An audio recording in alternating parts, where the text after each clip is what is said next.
논란의 미스터 논란입니다. 손흥민 선수의 단짝인 케인 소식입니다. 유로 조별 예선에서 아쉬운 활약으로 이 손흥민 선수의 공백에 대한 언급이 상당히 많았던 케인 선수의 활약이었지만 대회 토너먼트에 올라오자마자 케인은 연속 골을 터뜨리며 팀을 유로 2020의 결승까지 이끌었습니다. 유로 대회가 만들어진 이래 잉글랜드는 처음으로 결승에 진출하며 역사를 만들어냈고 때마침 4강과 결승이 영국의 웸블리에서 예정이 되어 있는 상황이었기 때문에 이번에야말로 잉글랜드에게 최고의 기회가 아닐까 싶은 상황이었습니다. 그런데 정말 공은 둥글다는 말은 정말 모든 예측을 무색하게 만들어버리는데요. 와중에 정규시간 후 연장전 그리고 페널티킥까지 이어졌던 이 경기는 결국 이탈리아의 승리로 끝났지만 논란의 시작이 되어버리고 말았습니다. 도대체 무슨 상황인지 그리고 케인의 미래는 과연 어떻게 될 것인지 외신의 주요 반응까지 바로 들어가 보시죠. 잉글랜드는 아름다운 골로 시작을 알리며 영국 팬들의 기대를 끌어올렸습니다. 무려 시작한 지 2분 만에 크로스 상황에서 트리피어의 크로스를 받은 루크쇼가 물 흐르듯 이어지는 발리슛을 통해서 선제골을 집어넣었습니다. 이 선제골로 인해 분위기를 잡게 된 영국은 굳이 점유율을 잡기보다는 침착하게 수비를 하는 모습을 보이며 상대팀인 이탈리아를 상대해 나갔습니다.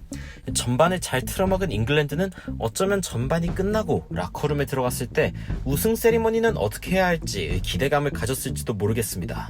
하지만 파상 공세의 이탈리아는 여러 차례 잉글랜드의 골문을 위협하더니 결국 후반 66분에 얻어낸 코너킥에서 잉글랜드의 골문 앞에서 벌어진 혼전에 한 골을 기어코 만들어내면서 분위기를 휘어잡는 데 성공하고 말았습니다. 이 경기는 결국 정규시간 안에 승부를 가리지 못하게 되었으며 연장전으로 이어진 양팀의 승부는 30분의 추가 경기 시간에도 불구하고 향방이 가려지지 않았습니다. 정말 치열한 양팀의 경기였는데요. 정말 흥미로운 상황은 여기서 발생합니다. 이탈리아의 선축으로 시작한 상황, 베라르디가 한 골을 먼저 기록하며 이탈리아가 앞서 나가기 시작했지만 케인은 덤덤하게 한 골을 꽂아 넣으며 1순위 키커로서의 임무를 다했습니다. 이 뒤에 이탈리아의 벨로티가 놓치고 영국의 맥과이어가 골을 기록했을 때 이 승기는 어느 정도 영국이 잡을 수 있겠다는 생각이 들었는데요. 그런데 그 뒤에 보누치가 골을 기록, 추격의 발판을 만들어 놓은 뒤 잉글랜드의 다음 키커는 래시포드, 그리고 그의 킥은 골대를 맞게 됩니다. 이탈리아는 동점 상황에 베르나르데스키의 페널티킥을 성공시키며 다시 우세해졌고 영국은 래시포드에 이어서 산초 그리고 마지막 키커인 부카요 사카까지 연달아 3번을 시축하게 되면서 결국 경기를 이탈리아에 내주고 말았습니다. 케인은 해당 경기가 끝난 후에 인터뷰에서 세상 최악의 감정이다 라며 페널티킥으로 질 때가 가장 기분 나쁜 상황이고 페널티킥은 누구나 넣을 수도 놓칠 수도 있는 상황이라며 자신의 팀원은 할 수 있는 모든 것을 했지만 단지 그들을 위한 밤이 아니었다고 평했습니다. 케인은 그들이 상대한 팀이 상당히 잘했다는 것을 인정하면서도 잉글랜드가 완벽하게 경기를 시작했다고 이야기하면서 어쩌면 너무 뒤로 수비적으로 처진 것이 아닌가 싶었을 때도 있었지만 결과적으로 상대에게 기회를 그렇게 많이 내주지 않았다면서 세트피스에서 결국 기회를 얻어낸 이탈리아가 돌파구를 찾았다고 평했습니다. 케인은 고개를 떨굴 필요가 없다며 이번 대회는 훌륭했다고 자평했는데요. 오히려 이런 상황에 더욱 마음이 어려워진 것은 토트넘의 팬들이었습니다.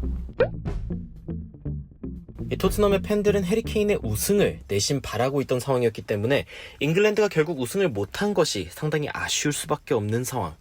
우승을 못해본 케인이 국가대표팀에서 트로피를 하나 들게 된다면 적어도 이번 시즌 이적을 막을 수 있을 것이라는 예측이었는데 이제 토트넘 팬들은 그들이 우려하던 그 상황을 맞이하게 되었습니다. 심지어 결승까지 올라갔다 온 뒤라 그 아쉬움이 더욱 클 수밖에 없을 텐데 아니나 다를까 유로가 끝나고 자신의 거취에 대해 밝히겠다고 한 케인은 수많은 이적설에 휩싸이게 되었고 그중 하나는 맨유였습니다. 인터내셔널 비즈니스 타임즈에서는 맨유가 드디어 케인을 데려올 수 있다며 토트넘이 맨유의 케인의 몸값으로 현금과 2명의 스타 선수를 요구했다는 이야기를 전하면서 케인의 이적 가능성에 대한 보도를 했는데요. 공교롭게도 케인 이후에 실축을 한 2명의 선수가 래시포드와 산초인데 이 두 선수 모두 맨유 소속이기에 참 흥미로운 상황입니다. 토트넘은 1억 파운드에 스타 2명을 요구했다는 보도가 현재 나오고 있는데 파라티치 단장은 부임하면서 케인을 판매하지 않는 것이 단지 자신의 목표가 아니라 클럽의 목표이기도 하다며 케인의 몸값이 더욱 올라가는 이야기를 한 상황입니다. 파라티치는 케인이 세계 최고의 스트라이커 중 하나임은 부인할 수 없다며 그는 완전하고 특별한 선수이며 기술 역시 상당히 뛰어나다고 평했는데요. 케인의 판매로 인해 토트넘이 완전한 개혁을 할 수 있을지 주목되는 가운데 손흥민 선수 역시 최근 리버풀의 지역 언론에서 이적설이 돌며 리버풀이 손흥민 선수를 데려오고 싶어 한다는 보도 또한 돌고 있습니다. 이렇듯 잉글랜드의 결승 패배 이후 이적설이 도는 이유는 분명한데 이 케인의 거취가 결국 그 팀의 우승 도전 여부와 다름없으며 케인이 남지 않는 팀에 손흥민 선수는 굳이 전성기에 남아있을 이유가 없는 상황. 이 케인이 토트넘에 남겠다는 것은 적어도 빠르게 리빌딩을 시도하겠다는 뜻인데 케인이 사라진다는 것은 결국 토트넘이 셀링 클럽으로 돌아간다는 신호탄이기 때문입니다. 애초에 케인과 손흥민이 이 토트넘의 재능을 드러내 보이기 전에는 토트넘이라는 클럽이 분명 프리미어리그 출범 이후 1부 리그에서 떨어진 적이 없는 몇 안 되는 전통이 있는 팀이긴 하지만 소위 강팀으로 분류되진 않았는데요. 토트넘 관련 소식을 늘 상세히 전하는 알레스테어 골드 기자는 최근에 손흥민이 영국에 7월 12일 날 돌아온다며 새로운 계약이 그 뒤를 이을 것이라고 전했지만 과연 그 계약이 케인 관련된 이적 사항이 마무리되기 전에 이루어질지는 여전히 많은 팬들의 의심을 받고 있는 상황입니다. 토트넘의 새 단장인 파라티치의 경우 토트넘의 보강이 필요한 포지션을 골라 그 포지션마다 10명의 선수를 고르고 그중 선수를 데려오는 것으로 유명한데 이런 방식은 상대가 가격을 올려 부를 경우 다음 타겟을 문의해버리면 되기 때문에 토트넘의 현 재정 상황에 맞춰서 모든 것이 진행된다는 장점이 있지만 막상 토트넘의 문의를 받은 선수는 자신이 첫 선택지가 아니었다는 점에 아쉬움을 느낄 수 있는 상황입니다. 그리고 현재 알려진 바에 따르면 토트넘은 센터백 그리고 라이트백을 가장 먼저 보강하려고 하고 있으며 케인은 지속적으로 팔지 않겠다는 입장을 내세우고 있는 상황입니다. 그런데 어쩌면 파라티치 단장은 20명의 선수를 더 찾아봐야 할 수도 있겠는데요. 케인은 최근 4번의 결승 진출, 2번의 리그 우승 경쟁을 겪었지만 그중 한 차례도 우승을 거머쥐지 못한 상황이 되어버리고 말았습니다.